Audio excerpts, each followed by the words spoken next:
ನಮಸ್ತೆ ವೀಕ್ಷಕರೇ, ಕಳೆದ ಆರ್ಥಿಕ ವರ್ಷದ ಪ್ರಕ್ಷುಬ್ಧತೆಗಳನ್ನು ಈ ಬಾರಿ ಪರಿಗಣಿಸಲಾಗಿದೆ. ಪಂಚ ಗ್ಯಾರಂಟಿಯ ಕತೆ ಈ ಬಾರಿ ಮುಂದುವರಿಯುವುದೇ. ಕರಾವಳಿಗೆ ಈ ಬಾರಿ ಆಶಾದಾಯಕವೋ ಅಥವಾ ನಿರಾಶೆಯೋ? ಈ ಬಾರಿಯ ಬಜೆಟ್ನಲ್ಲಿ ಅಭಿವೃದ್ಧಿಯ ಹೊಣೆಯೋ ಅಥವಾ ಓಲೈಕೆಯ ಮಣೆಯೋ? ಇದೇ ಈ ಹೊತ್ತಿನ ವಿಶೇಷ ಸಿದ್ದರಾಮಯ್ಯ ಶಕ್ತಿ ಬಜೆಟ್. ನಾನು ಶ್ರವಣ್. ಎಸ್ ವೀಕ್ಷಕರೇ, ನಿಮ್ಗೆ ಈಗಾಗಲೇ ಗೊತ್ತಿದ್ದ ಹಾಗೆ ಇವತ್ತು ಸಿದ್ದರಾಮಯ್ಯ ಅವರು ವಿಧಾನಸಭೆಯಲ್ಲಿ ಈ ಬಾರಿಯ ರಾಜ್ಯ ಬಜೆಟ್ ಅನ್ನು ಮಂಡನೆ ಮಾಡಿದ್ದಾರೆ. ದಾಖಲೆ 16ನೇ ಬಾರಿಗೆ ಈ ಬಾರಿ ಬಜೆಟ್ ಅನ್ನು ಮಂಡನೆ ಮಾಡಿದ್ದು, ಇದರಲ್ಲಿ ಹಲವಾರು ವಿಷಯಗಳು ಚರ್ಚೆಗೆ ಕಾರಣ ಆಗಿವೆ. ಒಂದು ಕಡೆಯಲ್ಲಿ ವಿಪಕ್ಷಗಳು ಇದನ್ನ ಓಲೈಕೆಯ ಬಜೆಟ್ ಅಂತ ಹೇಳ್ತಾ ಇದ್ರೆ, ಕಾಂಗ್ರೆಸ್ ಇದನ್ನ ಅಭಿವೃದ್ಧಿಯ ಬಜೆಟ್ ಅಂತ ಹೊಗಳ್ತಾ ಇದೆ. ಹಾಗಾಗಿ ಇದರ ಬಗ್ಗೆ ಸಂಕ್ಷಿಪ್ತವಾಗಿ ಒಂದು ಮಾಹಿತಿಯನ್ನು ಪಡ್ಕೊಳ್ಳೋದಕ್ಕೆ ನಾವು ಇವತ್ತು ಈ ಕಾರ್ಯಕ್ರಮದಲ್ಲಿ ಸೇರಿದ್ದೇವೆ. ನಮ್ಮ ಜೊತೆಗೆ ಹಿರಿಯ ಪತ್ರಕರ್ತರಾದಂತಹ ಎಸ್ ಜಯರಾಮ್ ಅವರಿದ್ದಾರೆ. ಬನ್ನಿ ಅವರನ್ನ ಕಾರ್ಯಕ್ರಮಕ್ಕೆ ಸ್ವಾಗತಿಸೋಣ. ಸ್ವಾಗತ ಸರ್. ಮೊಟ್ಟ ಮೊದಲಾಗಿ ಕೇಳಬೇಕು ಅಂತಾದ್ರೆ, ಈ ಬಾರಿಯ ಬಜೆಟ್ನಲ್ಲಿರುವಂತಹ ಪ್ರಮುಖವಾದ ಆಶಾದಾಯಕ ಅಂಶಗಳೇನು? ನಾವು ಭೌಗೋಳಿಕವಾಗಿ ನಮ್ಮ ದಕ್ಷಿಣ ಕನ್ನಡ ಜಿಲ್ಲೆಗೆ ಒಂದು ಕೇಂದ್ರವಾಗಿ ನೋಡಿದರೆ, ಬಹುವರ್ಷದ ಬೇಡಿಕೆಗೆ ಪುತ್ತೂರಿನಲ್ಲಿ ವೈದ್ಯಕೀಯ ಕಾಲೇಜು ಆಗಬೇಕು ಅಂತ ಹೇಳುವ ಬೇಡಿಕೆಗೆ ಈ ಬಜೆಟ್ನಲ್ಲಿ ಒಂದು ಆದ್ಯತೆ ದೊರೆತಿದೆ. ಇನ್ನೊಂದು, ಅವರು ಹೊಸ ಯೋಜನೆಯನ್ನು ಈ ದಕ್ಷಿಣ ಕನ್ನಡ ಜಿಲ್ಲೆಗೆ ಸಂಬಂಧಪಟ್ಟ ಹಾಗೆ ಪ್ರಕಟಿಸಿರೋದಂದ್ರೆ ವಾಟರ್ ಮೆಟ್ರೋ. ಅದರ ಸಾಧ್ಯತೆ, ಕಾರ್ಯಸಾಧ್ಯತೆ ಮತ್ತು ಇತ್ಯಾದಿಗಳೆಲ್ಲ ಇನ್ನು ಮುಂದೆ ಚರ್ಚೆ ಆಗಬೇಕು. ಈಗ ಅವರು ಯೋಜನೆಯನ್ನು ಪ್ರಕಟಿಸಿದ್ದಾರೆ. ಹಾಗಂತೇಳಿ ಬಜೆಟ್ನಲ್ಲಿ ಪ್ರಕಟಿಸಿದ ಎಲ್ಲ ಯೋಜನೆಗಳು ಆ ಬಜೆಟ್ ಅವಧಿಯಲ್ಲಿ ಜಾರಿಗೆ ಬರ್ತದೆ ಅಂತ ಹೇಳಲಿಕ್ಕೆ ಆಗುದಿಲ್ಲ.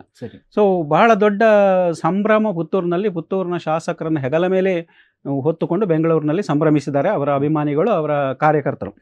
ಬಹಳ ವರ್ಷಗಳಿಂದ ಇದ್ದಂಥ ಬೇಡಿಕೆ ಈ ವೈದ್ಯಕೀಯ ಕಾಲೇಜು ಅಲ್ಲಿ ಸ್ಥಾಪನೆ, ಸರ್ಕಾರಿ ವೈದ್ಯಕೀಯ ಕಾಲೇಜು ಅಲ್ಲಿ ಸ್ಥಾಪನೆ ಆಗುವುದರಿಂದ ಏನು ಪ್ರಯೋಜನ ಇದೆ ಅಂದ್ರೆ, ಅಲ್ಲಿ ಆಸ್ಪತ್ರೆಗಳು ಈಗ ಇರುವಂಥ ತಾಲೂಕು ಆಸ್ಪತ್ರೆ ಮೇಲ್ದರ್ಜೆಗೆ ಹೇಳ್ತದೆ, ಆರೋಗ್ಯ ಸವಲತ್ತುಗಳು ಸ್ವಲ್ಪ ಹೆಚ್ಚುತ್ತವೆ, ಬೇರೆ ಬೇರೆ ಪದ್ಧತಿಯ ಚಿಕಿತ್ಸಾ ಪದ್ಧತಿಯ ತಜ್ಞ ವೈದ್ಯರು ಅಂದ್ರೆ ಸೂಪರ್ ಸ್ಪೆಷಾಲಿಟಿಯ ಅದರಲ್ಲಿ ಅತಿ ಹೆಚ್ಚು ಪರಿಣತಿ ಪಡೆದಂತಹ ವೈದ್ಯರು ಅಲ್ಲಿ ಚಿಕಿತ್ಸೆ ಕೊಡ್ಲಿಕ್ಕೆ ಲಭ್ಯ ಇರ್ತಾರೆ. ಸೊ ಅಲ್ಲಿ ಗ್ರಾಮೀಣ ಭಾಗದಲ್ಲಿ ಸ್ವಲ್ಪ ವೈದ್ಯಕೀಯ ಸವಲತ್ತುಗಳು ಹೆಚ್ಚುತ್ತವೆ ಅಂತೇಳಿ.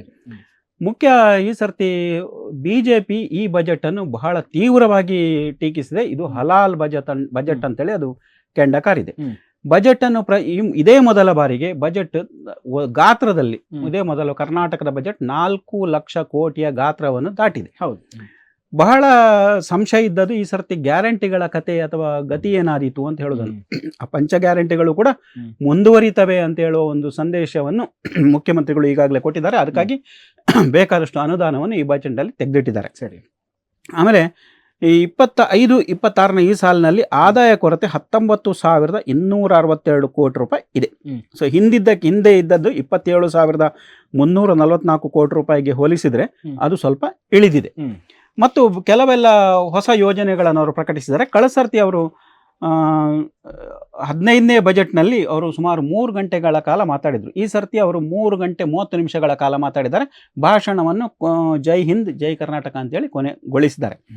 ಆ ಸಂದರ್ಭದಲ್ಲಿ ಅವರು ರಾಜ್ಕುಮಾರ್ರ ಪದ್ಯವನ್ನು ಆಗದು ಎಂದು ಕೈಲಾಗದು ಎಂದು 1 ವರ್ಷದ ಹಿಂದೆ ಉಲ್ಲೇಖ ಹೇಳಿದ್ರು.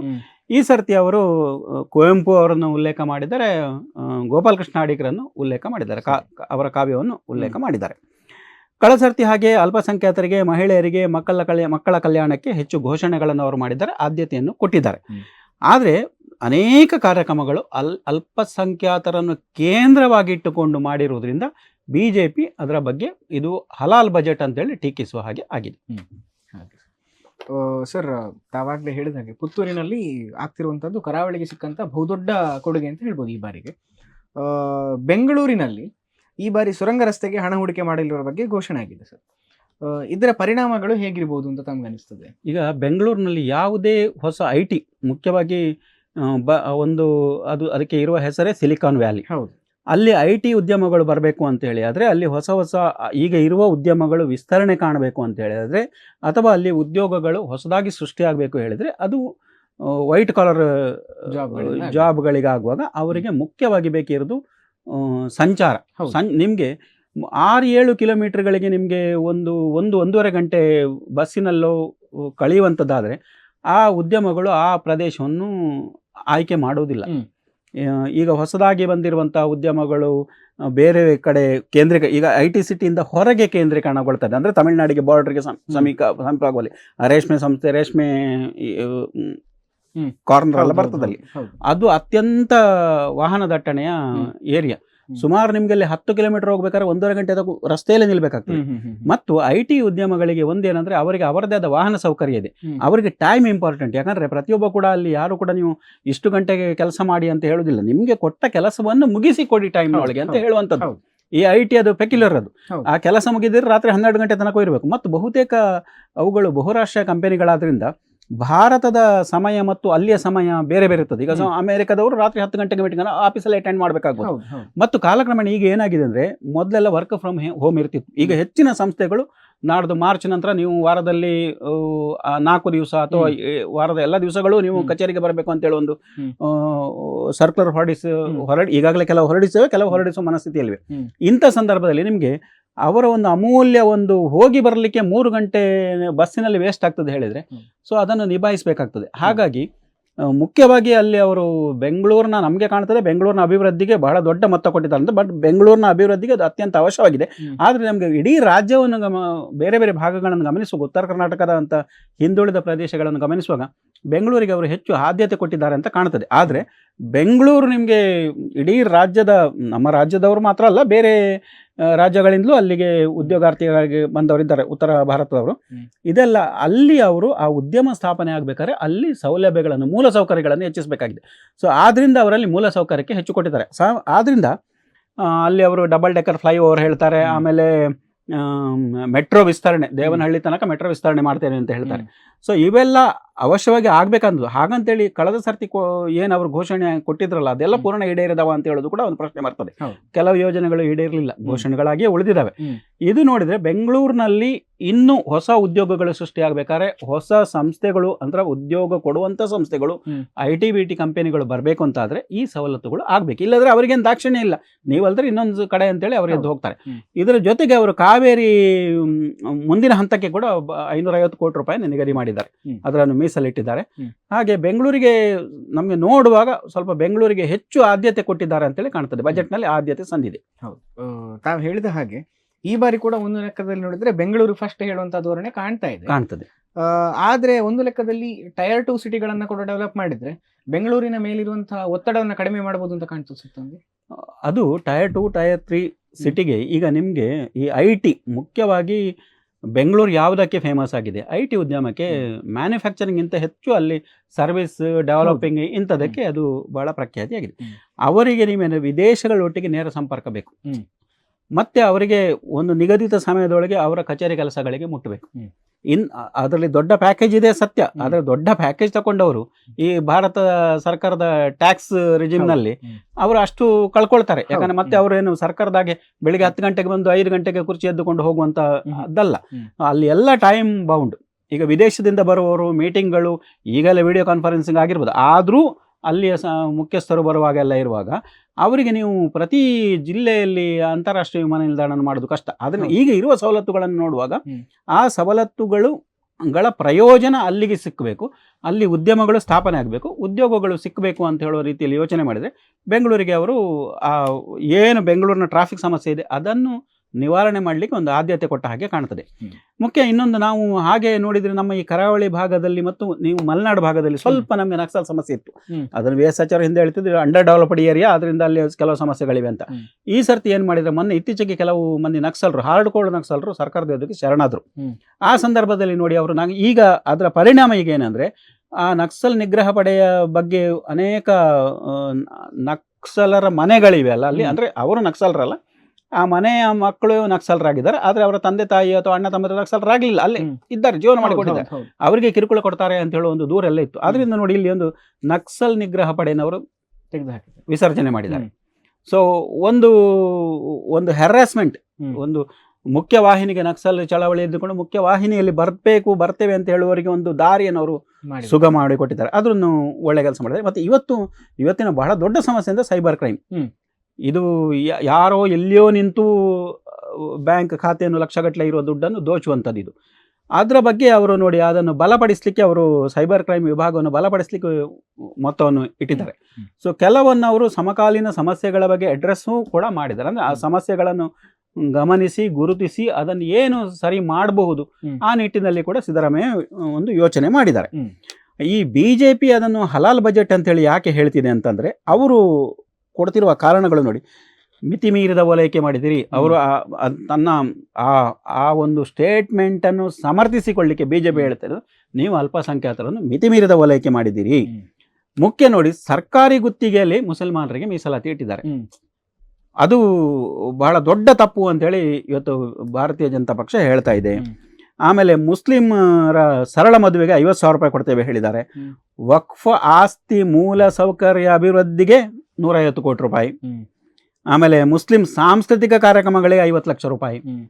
ಆಮೇಲೆ ಮುಸ್ಲಿಂ ಪ್ರಾಬಲ್ಯದ ಪ್ರದೇಶಗಳಲ್ಲಿ ಹೊಸ ITI ಕಾಲೇಜುಗಳು. ಆಮೇಲೆ ಉಳ್ಳಾಲದಲ್ಲಿ ಮುಸ್ಲಿಂ, ಇದು ನಮ್ಮ ಜಿಲ್ಲೆಗೆ ಮುಸ್ಲಿಂ ಹುಡುಗಿಯರಿಗೆ ನಿವಾಸಿ PUC ಕಾಲೇಜು. ಬೆಂಗಳೂರಿನಲ್ಲಿ ಹಜ್ ಭವನ ವಿಸ್ತರಣೆ. ಆಮೇಲೆ ಮುಸ್ಲಿಂ ಹೆಣ್ಣು ಮಕ್ಕಳಿಗೆ ಸ್ವಯಂ ರಕ್ಷಣೆ ತರಬೇತಿ. ಈ ಎಲ್ಲ ಕಾರ್ಯಕ್ರಮಗಳನ್ನು ಪಟ್ಟಿ ಮಾಡಿ, ನೀವು ಈ ಸರ್ಕಾರ ಸಿದ್ದರಾಮಯ್ಯ ಅವರು ಅಹಿಂದ ಅಂತ ಹೇಳ್ತಾರೆ, ಆದರೆ SC ST ಮತ್ತು OBCಗಳನ್ನು ಬಜೆಟ್ನಲ್ಲಿ ಪೂರ್ಣವಾಗಿ ನಿರ್ಲಕ್ಷ್ಯ ಮಾಡಿದ್ದಾರೆ. ಮತ್ತು ಒಂದು ಅಲ್ಪಸಂಖ್ಯಾತ ಸಮುದಾಯಕ್ಕೆ ತೀರಾ ಪ್ರಾಮುಖ್ಯತೆಯನ್ನು ಕೊಟ್ಟಿದ್ದಾರೆ ಅಂತೇಳಿ ಹೇಳ್ತಾರೆ. ಆದ್ರಿಂದ ಅದು ತನ್ನ ಕಾರಣಗಳನ್ನು, ಏನು ಹಲಾಲ್ ಬಜೆಟ್ ಅಂತೇಳಿ ಹೇಳುವ ತನ್ನ ಟೀಕೆಯನ್ನು ಸಮರ್ಥಿಸಿಕೊಳ್ಳಿಕ್ಕೆ ಇಷ್ಟನ್ನೆಲ್ಲ ಪಟ್ಟಿ ಮಾಡ್ತಾ ಇದೆ. ಅದರಲ್ಲಿ ಈ ಬಜೆಟ್ನಲ್ಲಿ ಇನ್ನೊಂದೇನೆಂದರೆ, ಹೊಸ ಕೈಗಾರಿಕಾ ನೀತಿಯನ್ನು ಅವರು ತಂದಿದ್ದಾರೆ. 2025ರಿಂದ 2030 ಅವಧಿಯವರೆಗೆ ಅವರು ಹೊಸ ಕೈಗಾರಿಕೆಗಳಿಗೆ ಅನುಕೂಲಕರವಾದ ವಾತಾವರಣವನ್ನು ನಾವು ಸೃಷ್ಟಿ ಮಾಡ್ತೇವೆ ಹೇಳ್ತಾರೆ. ಈಗ ಯಾವುದೇ ಕೈಗಾರಿಕೆ ಕೆಲವರು ಕಾಂಪ್ಲೈನ್ಸಸ್ ಅಂತ ಹೇಳ್ತಾರೆ, ಅಂದರೆ ಅನುಸರಣೆಗಳಿರ್ತವೆ. ಆ ಕೆಲವು ಅನುಸರಣೆಗಳನ್ನು ಮಾಡದಿದ್ದರೆ ಅವುಗಳು ಕ್ರಿಮಿನಲೀಕರಣ, ಅಂದರೆ ಕ್ರಿಮಿನಲೈಸೇಷನ್ ಅಂತ ಹೇಳ್ತಾರೆ, ಕ್ರಿಮಿನಲ್ ಪ್ರಕರಣಗಳಿದ್ದು ಅದನ್ನೆಲ್ಲ ಸ್ವಲ್ಪ ಲಿಬರಲ್ ಮಾಡ್ತೇನೆ, ನಾನು ರಾಜ್ಯವನ್ನು ಕೈಗಾರಿಕಾ ಸ್ನೇಹಿ ರಾಜ್ಯವನ್ನಾಗಿ ಮಾಡ್ತೇನೆ ಅಂತೇಳುವ ಒಂದು ಘೋಷಣೆಯನ್ನು ಅವರು ಮಾಡಿದ್ದಾರೆ. ಇದರಿಂದ ಅವರ ಆಲೋಚನೆ ಸುಮಾರು 7.5 ಲಕ್ಷ ಕೋಟಿ ರೂಪಾಯಿ ಹೂಡಿಕೆಯನ್ನು ಆಕರ್ಷಿಸಬಹುದು. ಅಂದ್ರೆ ಪೂರ ಸರ್ಕಾರದ ಹೂಡಿಕೆ ಅಂತ ಬೇರೆಯವರ ಉದ್ಯಮದ ಹೂಡಿಕೆಗಳನ್ನ ಆಕರ್ಷಿಸಬಹುದು ಅಂತ ಹೇಳಿ ಒಂದು ಆಲೋಚನೆ ಇದೆ. ಅದರಿಂದ 20 ಲಕ್ಷ ಹೊಸ ಉದ್ಯೋಗ ಸೃಷ್ಟಿ ಆಗಬಹುದು ಅಂತ ಹೇಳುವ ಒಂದು ಲೆಕ್ಕಾಚಾರವನ್ನು ಅದರಲ್ಲಿ ಕೊಡ್ತಾರೆ. ಆಮೇಲೆ ವಿದ್ಯುತ್ ಬೇಡಿಕೆ ಈಗಲೇ ನೋಡಿ, ಬೇಸಿಗೆ ಬಂದ ಕೂಡಲೇ ಪವರ್ ಕಟ್ ಶುರು ಆಗ್ತದೆ. ಈಗ ಅದನ್ನು ನಿಭಾಯಿಸಬೇಕು. ಇಷ್ಟು ತನಕ ಅವರು ಸ್ಥಾಪಿತ ಸಾಮರ್ಥ್ಯ ಅಥವಾ ವಿದ್ಯುತ್ ಉತ್ಪಾದನಾ ಸಾಮರ್ಥ್ಯವನ್ನು ಹೆಚ್ಚಿಸಲಿಕ್ಕೆ ಇದರಲ್ಲಿ ಸ್ವಲ್ಪ ಆದ್ಯತೆ ಕೊಟ್ಟಿದ್ದಾರೆ. ಅವರು ಸ್ಥಾಪಿತ ಇರುವಂಥ ಸಾಮರ್ಥ್ಯವನ್ನು 32 ಗಿಗಾವ್ಯಾಟ್ ಅದನ್ನು 60 ಗಿಗಾವ್ಯಾಟಿಗೆ ಮಾಡುವಂಥ ಒಂದು ಯೋಜನೆಯನ್ನು ಮಾಡಿದ್ದಾರೆ.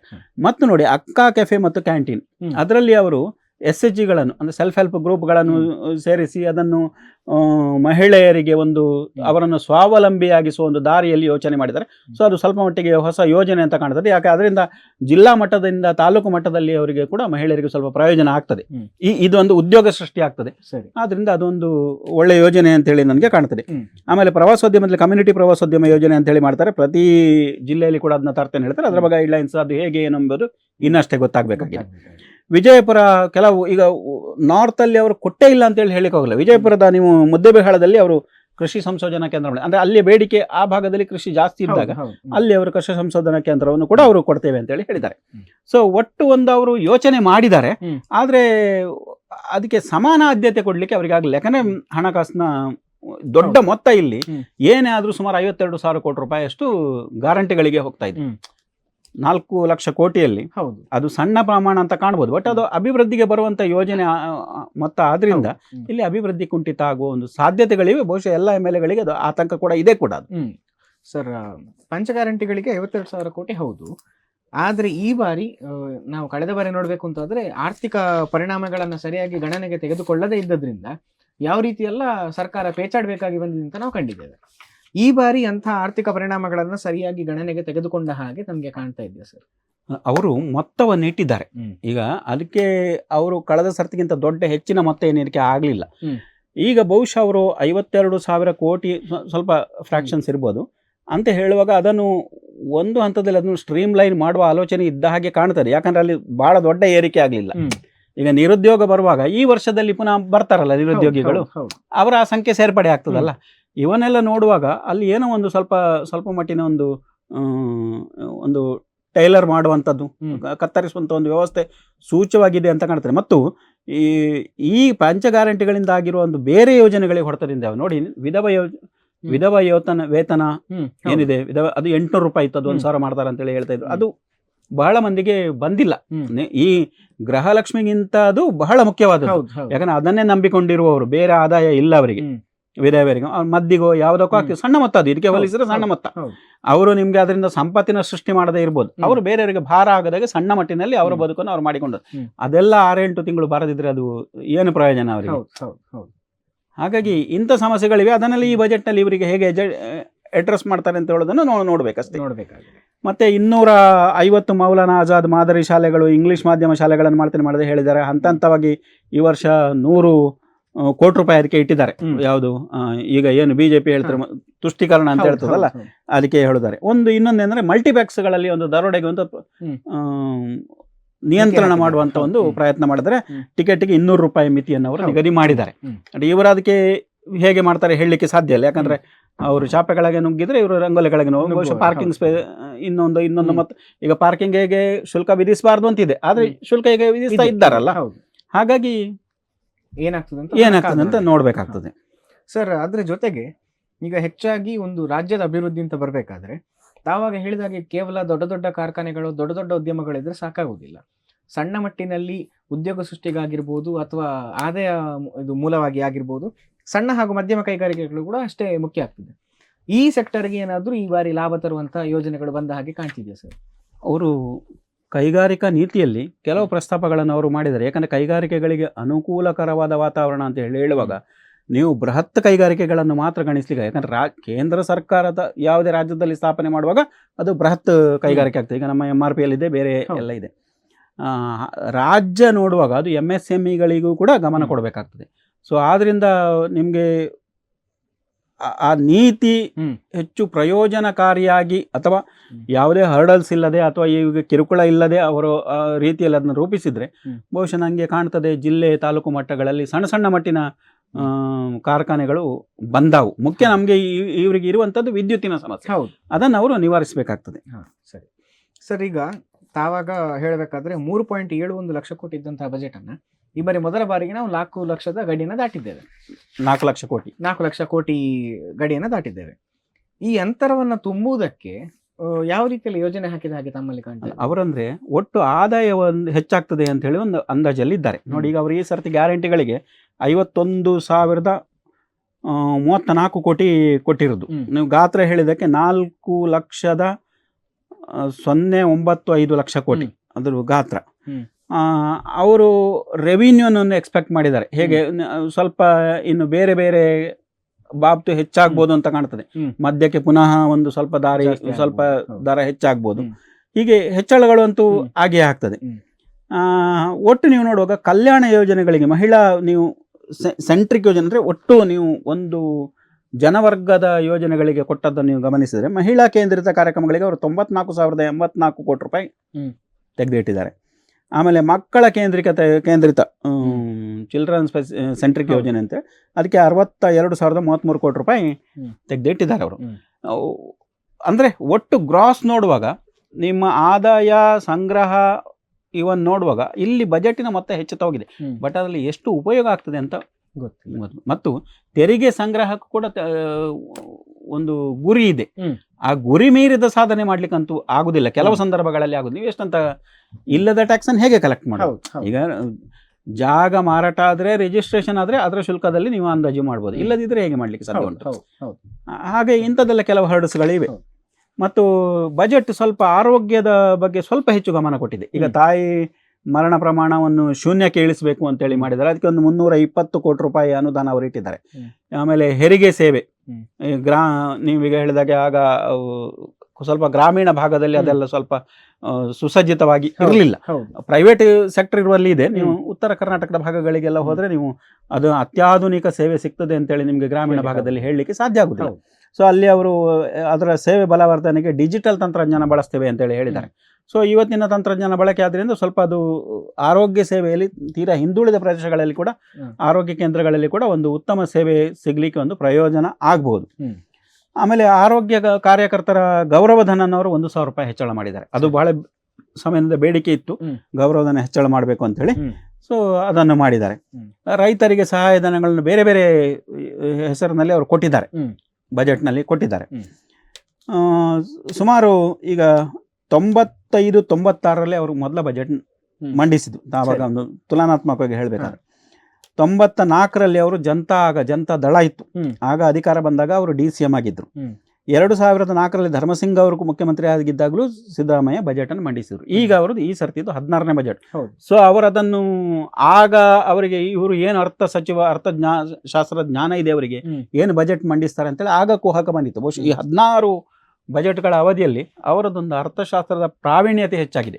ಹೇಗೆ ಮಾಡಬೇಕು, ಹೇಗೆ ಫಂಡನ್ನು ಅಲೋಕೇಟ್ ಮಾಡಬೇಕು ಅಂತ ಗೊತ್ತಿಲ್ಲ. ಆದರೆ ಅವರು ಇಲ್ಲಿ ಕೂಡ ಹೇಳಿದ್ದಾರೆ, ನಮಗೆ ತೆರಿಗೆಯ ಪಾಲು, ರಾಜ್ಯದ ತೆರಿಗೆಯ ಪಾಲು ಸರಿಯಾಗಿ ಬರ್ತಾ ಇಲ್ಲ. ಹಣಕಾಸು 15ನೇ ಹಣಕಾಸು ಆಯೋಗದ ವರದಿಯಲ್ಲಿ ಕೂಡ ನಮಗೆ ಇದು ಕೇಂದ್ರದಿಂದ ಬರೋ ಪಾಲು ಕಡಿಮೆ ಆಗಿದೆ, ಅದು ಬಂದರೆ ನಾವು ಸೇಫ್ ಅಂತ ಹೇಳೋ ಮಾತನ್ನು ಮಾತಾಡ್ತಾ ಇದ್ದಾರೆ ಅವರು.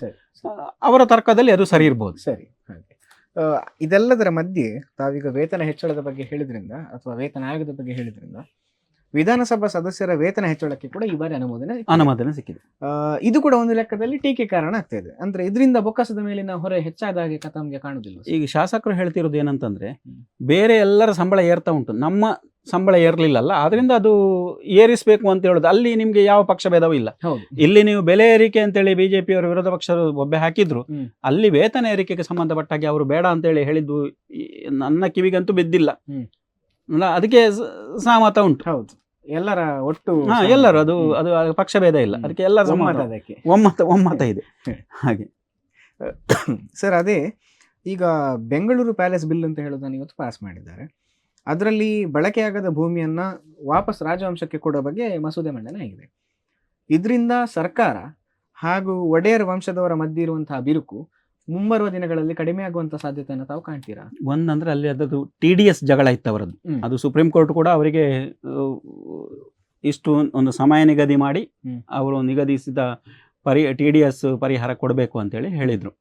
ಸೊ ಈ ಕಾರಣ ಸರ್ಕಾರದ ಎದುರು ಕೂಡ ಆರ್ಥಿಕ ಬಿಕ್ಕಟ್ಟಿದೆ. ಬಹುಶಃ ಈ ಒಂದು ವಿಧೇಯಕದಿಂದ ಸಿದ್ದರಾಮಯ್ಯ ಮತ್ತು ಅರಮನೆಯ ನಡುವಿನ ಬಿರುಕು ಕಡಿಮೆ ಆಗ್ತದೆ, ಸರ್ಕಾರ ಮತ್ತು ಅರಮನೆ ನಡುವಿನ ಒಂದು ಬಿರುಕು ಸ್ವಲ್ಪ ಮಟ್ಟಿಗೆ ಕಡಿಮೆ ಆಗ್ಬೋದು ಅಂತ ನನಗೆ ಕಾಣ್ತದೆ.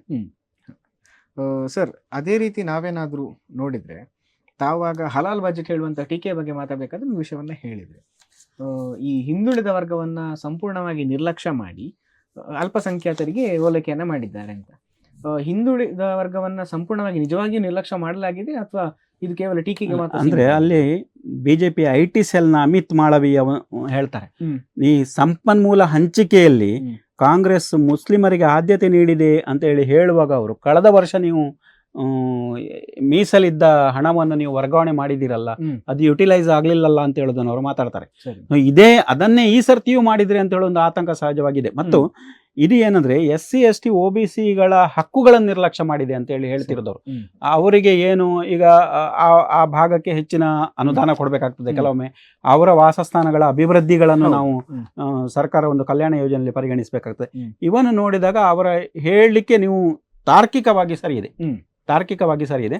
ಮತ್ತು ಅಲ್ಪಸಂಖ್ಯಾತರು ಅಂತ ಹೇಳಿದಾಗ ಮುಸ್ಲಿಮರು ಮಾತ್ರ ಬರುದಲ್ಲ, ನೀವು ಬೇರೆ ಧರ್ಮದವರು ಇದ್ದಾರೆ. ಆದ್ರೆ ಇವರು ನಿರ್ದಿಷ್ಟವಾಗಿ ಒಂದು ಧರ್ಮಕ್ಕೆ ಉಲ್ಲೇಖ ಮಾಡ್ತಿರೋದ್ರಿಂದ ನೋಡಿ, ವಕ್ಫ್ ಆಸ್ತಿ ರಕ್ಷಣೆ, ಉರ್ದು ಶಾಲೆಗಳಿಗೆ, ಇಮಾಮರಿಗೆ ಮಾಸಿಕ ಇವನ್ನೆಲ್ಲ ಹೇಳುವಾಗ ಏನಾಗ್ತದೆ, ಸಾರ್ವಜನಿಕ ಕಾಮಗಾರಿಗಳಲ್ಲಿ 4% ಅವರಿಗೆ ಮೀಸಲು, ಇವೆಲ್ಲ ನೋಡುವಾಗ ಒಂದು ವರ್ಗವನ್ನು ಗುರಿಯಾಗಿಟ್ಟುಕೊಂಡೇ ಸಿದ್ದರಾಮಯ್ಯ ಇದನ್ನು ಮಾಡಿದ್ದಾರೆ ಅಂತ ಹೇಳಿದ್ರೆ, ಅದಕ್ಕೆ ನೋಡಿ ಆ ಸಿಟಿಯಿಂದ ಅವರು ಅಶೋಕ್ ಅಥವಾ ಬೇರೆ ವಿಪಕ್ಷ ನಾಯಕರು ಹೇಳ್ತಾರೆ, ನಿಮ್ಮದು ಇದು ಕೊನೆಯ ಬಜೆಟ್, ಅದಕ್ಕೆ ಎಷ್ಟೆಲ್ಲ ಓಲೈಕೆ ಮಾಡಬೇಕು ಅಷ್ಟು ಓಲೈಕೆ ಮಾಡಿದಿರಿ ಅಂತೇಳಿ ಒಂದು ಸ್ಟೇಟ್ಮೆಂಟ್ ಅನ್ನು ಕೊಡ್ತಾರೆ. ಹಾಗೆ ಸರ್, ಕೊನೆಯದಾಗಿ ನಾವೇನಾದ್ರೂ ಹೇಳಬೇಕು ಅಂತಂದ್ರೆ, ಆಗದಿಂದ ತಾವು ಹೇಳಿದ್ರಿ ಕೆಲವೊಂದು ಪ್ರಾಕ್ಟಿಕಲ್ ಸಮಸ್ಯೆಗಳಲ್ಲಿ ಕಾಣ್ತೇವೆ, ಆದ್ರೆ ಅದನ್ನ ಯಾವ ರೀತಿ ಮ್ಯಾನೇಜ್ ಮಾಡ್ತಾರೆ ಅಂತ ನೋಡ್ಬೇಕಾಗಿದೆ ಅಂತ. ಒಟ್ಟಂದದಲ್ಲಿ ನಾವೇನಾದ್ರೂ ನೋಡೋದಾದ್ರೆ ಈ ಬಜೆಟ್ನ ಸಾಧಕಗಳು ಯಾವ ರೀತಿ ಇದೆ, ಬಾಧಕಗಳು ಯಾವ ರೀತಿ ಇದೆ ಸರ್? ಸೊ ಇವರು ಹೇಳಿದ್ದನ್ನೆಲ್ಲ ಮಾಡಿದ್ರೆ, ಅಂದ್ರೆ ಕೈಗಾರಿಕಾ ನೀತಿ ಅವರು ಏನು ಹೇಳ್ತಾರೆ, ಉದ್ಯೋಗ ಸೃಷ್ಟಿ, ಆಮೇಲೆ ಅವರಿಗೆ ಅನುಕೂಲಕರ ವಾತಾವರಣ ಎಲ್ಲ ಹೇಳಿದ್ರೆ, ಬಹುಶಃ ಒಟ್ಟು ರಾಜ್ಯ ಮಟ್ಟದಲ್ಲಿ ಏನು ಬೆಂಗಳೂರಿಗೆ ಎಲ್ಲರೂ ಈಗ ವಲಸೆ ಹೋಗ್ತಾರಲ್ಲ, ಅದು ಸ್ವಲ್ಪ ಮಟ್ಟಿಗೆ ಡಿಸೆಂಟ್ರಲೈಸೇಷನ್ ಆಗಿ ಸ್ವಲ್ಪ ಈಗ ಎಲ್ಲ ಹಳ್ಳಿಗಳೆಲ್ಲ ಬರೇ ಹಿರಿಯರ ವಾಸಸ್ಥಾನ ಆಗ್ತಿದೆ, ಅಲ್ಲಿ ಯಾರು ಯುವ ಜನಾಂಗ ಇಲ್ಲ, ಅವರೆಲ್ಲ ಉದ್ಯೋಗ ಅರಸಿಕೊಂಡು ಹೋಗ್ತಾರೆ. ಬಹುಶಃ ಅಂತ ಒಂದು ಪರಿಸ್ಥಿತಿ ಸ್ವಲ್ಪ ಮಟ್ಟಿಗೆ ನಿವಾರಣೆ ಆಗ್ಬೋದು. ಮತ್ತೆ ಕೈಗಾರಿಕಾ ಬೆಳವಣಿಗೆ ಆದ್ರೆ ತನ್ನಿಂತಾನೆ ಆರ್ಥಿಕ ಪ್ರಗತಿ ಇದೆ. ಈ ಆರ್ಥಿಕ ಪ್ರಗತಿ ನಿಮಗೆ ಲೋಕಲೈಸ್ಡ್ ಆಗಿ ಆದ್ರೆ ಸ್ವಲ್ಪ ಮಟ್ಟಿಗೆ ಆ ಪ್ರದೇಶದಲ್ಲಿ ಕೂಡ ಅಭಿವೃದ್ಧಿ ಆಗ್ತದೆ. ನಾವು ಬೆಂಗಳೂರಿನ ಅಭಿವೃದ್ಧಿ ಮಾತಾಡುವಾಗ ನಾವು ಏನು ಹೇಳಿದ್ವಿ, ಹೆಬ್ಬಾಳದಿಂದ ಅಲ್ಲಿ ಅವರು ಸುರಂಗ ಹೇಳ್ತಾರೆ, ಅದಕ್ಕೆ 15,000 ಕೋಟಿ ಕೊಟ್ಟಿದ್ದಾರೆ. KR ಪುರಂ ನಾಯಂಡಹಳ್ಳಿ, ಅದು ನೀವು ಅಲ್ಲಿ ಹೋದವರಿಗೆ ಗೊತ್ತದು. ಅಲ್ಲಿ ಅವರು ಸುರಂಗ ಮಾರ್ಗ ರಚನೆಗೆ ಅಂತೇಳಿ 28,000 ಕೋಟಿ ರೂಪಾಯಿ ಉಪಕ್ರಮವನ್ನು ಇಟ್ಟಿದ್ದಾರೆ. ಆಮೇಲೆ 21 ಬ್ರ್ಯಾಂಡ್ ಬೆಂಗಳೂರು ಯೋಜನೆಗಳಿಗೆ ಅವರು 1,000 ಕೋಟಿ ರೂಪಾಯಿಯನ್ನು ಕೊಟ್ಟಿದ್ದಾರೆ. ಸೊ ಇವು ನೋಡುವಾಗ ಅಲ್ಲಿಯ ಜನಸಂಖ್ಯೆ, ಅಲ್ಲಿರುವ ಉದ್ಯಮೀಕರಣ ಮತ್ತು ಅಲ್ಲಿ ಇರುವ ಒಂದು ಜನಸಂಖ್ಯಾ ಬಾಹುಳ್ಯ ನೋಡುವಾಗ ಸೊ ಇದು ಅವರಿಗೆ ಅಲ್ಲಿ ಅನಿವಾರ್ಯ ಆಗಿದೆ. ಯಾಕಂದ್ರೆ ದೊಡ್ಡ ರೆವಿನ್ಯೂ ಜನರೇಟಿಂಗ್ ಪ್ಲೇಸ್ ಅದು, ಹಾಗೆ ಅನಿವಾರ್ಯ ಆಗಿದೆ. ಆದ್ರಿಂದ ಅವರು ಬಟ್ ಅದನ್ನು ಸ್ವಲ್ಪ ಅವರು ಡಿಸೆಂಟ್ರಲೈಸೇಷನ್ ಮಾಡ್ಬೋದಿತ್ತು. ಏನಂದ್ರೆ ಈಗ ಬೆಂಗಳೂರಲ್ಲೇ ತಾವಾಗ ಒಂದು ಹೇಳಿದೆ, ಬೆಂಗಳೂರಲ್ಲೇ IT ಗಳು ಎಲ್ಲರೂ ವಿದೇಶದ ನೇರ ಅಧೀನದಲ್ಲಿ ಕಂಪನಿಗಳಲ್ಲಿ ಇರ್ಬೋದು, ದೇಶೀಯವಾಗಿ ಕೆಲವು ಅವರೆಲ್ಲ ಬಹುಶಃ ಮಂಗಳೂರನ್ನ ಅದೊಂದು IT ಹಬ್ ಆಗಿ ಒಂದು ಮಾಡೋ ಯೋಚನೆ ಇದ್ರೆ ಅವ್ರು ಇಲ್ಲಿ ಮೂಲ ಸೌಕರ್ಯಗಳ ವ್ಯವಸ್ಥೆ ಮಾಡ್ಬೋದಾಗಿತ್ತು. ಅವ್ರು ಮಂಗಳೂರಲ್ಲಿ ಈಗ ಗರಿಷ್ಠ ಪ್ರಮಾಣದಲ್ಲಿ ಇಂಜಿನಿಯರಿಂಗ್ ಕಾಲೇಜುಗಳಿವೆ, ಇವನ್ನೆಲ್ಲ ನೋಡುವಾಗ ಇಲ್ಲಿ ಸ್ವಲ್ಪ ಆದ್ಯತೆ ಕೊಡ್ಬೋದಿತ್ತು ಏನೋ ಅಂತ. ಕೈಗಾರಿಕಾ ನೀತಿಯಲ್ಲಿ ಒಂದು ಹೇಳ್ಬೇಕಂದ್ರೆ 2025ರಿಂದ 30ರವರೆಗೆ ಅವರು ತಂತ್ರದಲ್ಲಿ 2030ರ ವೇಳೆಗೆ ಅವರು ಹೇಳ್ತಿರೋದು 20 ಲಕ್ಷ ಉದ್ಯೋಗಗಳು ಸೃಷ್ಟಿಯಾಗ್ತದೆ. ಬಹುಶಃ ಈ 5 ವರ್ಷದ ಸ್ಪ್ಯಾನ್ ಅನ್ನು ನಾವು ಏನಾದರೂ ಗಮನಿಸಿದ್ರೆ ಬಹುಶಃ ಅವರಿಗೆ ಬೇರೆ ಬೇರೆ ಜಿಲ್ಲೆಗಳಲ್ಲಿ ಹೊಸ ಹೊಸ ಕೈಗಾರಿಕೆಗಳಿಗೆ ಒಂದು ಅವಕಾಶ ಕೊಡುವಂಥ ಒಂದು, ಅದಕ್ಕೆ ಬೇಕಾದ ಮೂಲ ಸೌಕರ್ಯಗಳನ್ನ ರೆಡಿ ಮಾಡಿ ಕೊಡುವಂಥದ್ದು ಒಂದು ಆಲೋಚನೆ ಇದ್ದಿರ್ಬೋದು ಅಂತ ಕಾಣ್ತದೆ ನನಗೆ. ಮತ್ತು ಅವರು ಈ ಅಕ್ಕ ಕೆಫೆ ಕ್ಯಾಂಟೀನ್ಗಳು ಅವುಗಳು ನೋಡಿ, ಅವು ಒಂದು ಮಹಿಳೆಯರಿಗೆ ಒಂದು ಉದ್ಯೋಗ ಕೊಡುವಂಥ ಯೋಜನೆಗಳು. ಮತ್ತು ಅಲ್ಲಿ ಅವರು ಮುಖ್ಯಮಂತ್ರಿಗಳ ಮೂಲ ಸೌಕರ್ಯ ಅಭಿವೃದ್ಧಿ ಕಾರ್ಯಕ್ರಮ ಅಂತ ಹೇಳ್ತಾರೆ, ಅದಕ್ಕೆ 8,000 ಕೋಟಿ ರೂಪಾಯಿಗಳನ್ನು ಇಟ್ಟಿದ್ದಾರೆ. ಮತ್ತು ಬೆಂಗಳೂರು ನಗರಕ್ಕೆ ವಾರ್ಷಿಕ ನಿಧಿ ಅಂತೇಳಿ 3,000 ಕೋಟಿ ಕೊಡ್ತಾ ಇದ್ರು, ಅದು 7,000 ಕೋಟಿ ಮಾಡಿದ್ದಾರೆ. ಇನ್ನು ಅಲ್ಲಿ ಒಂದು ಬುದ್ಧ ತತ್ವಕ್ಕೆ, ಅದಕ್ಕೆ ಬಹುತೇಕ ಮಂದಿ ಹೆಚ್ಚು ಗಮನಿಸಿದವರಿಲ್ಲ, ಬುದ್ಧ ತತ್ವ ಅಧ್ಯಯನ ಅಕಾಡೆಮಿ ಸ್ಥಾಪನೆ ಮಾಡ್ತೇವೆ ಅಂತೇಳಿ ಹೇಳಿದ್ದಾರೆ. ಅಲ್ಲಿ ಮುಖ್ಯವಾಗಿ ಅವರು ತಮ್ಮ ಕಾಂಗ್ರೆಸ್ ಪಕ್ಷದ ಬಹಳ ಜನಪ್ರಿಯ ಪ್ರಧಾನಿ ಅವರು ಮಾತು ಕಡಿಮೆ ಅವರು, ಆದರೆ ಅಂತಾರಾಷ್ಟ್ರೀಯ ಅರ್ಥಶಾಸ್ತ್ರದಲ್ಲಿ ಅವರ ಹೆಸರನ್ನು ಬೆಂಗಳೂರು ನಗರ ವಿವಿಗೆ ಅವರು ಹೆಸರನ್ನು ಬದಲು ಮಾಡಿ ಅದಕ್ಕೆ ಡಾಕ್ಟರ್ ಮನಮೋಹನ್ ಸಿಂಗ್ ಬೆಂಗಳೂರು ಸಿಟಿ ವಿವಿ ಅಂತೇಳಿ ನಾಮಕರಣ ಮಾಡ್ತೇವೆ ಅಂತೇಳಿ ಹೇಳಿದ್ದಾರೆ.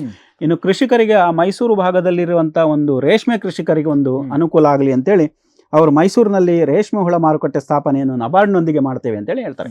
ಸೊ ಕೆಲವು ಯೋಜನೆಗಳು ಒಂದು ಬಜೆಟ್ ಹೇಳಿದ ಕೂಡ ಅದರಿಂದ ಎಲ್ಲರನ್ನು ತೃಪ್ತಿ ಮಾಡಲಿಕ್ಕೆ ಆಗುದಿಲ್ಲ.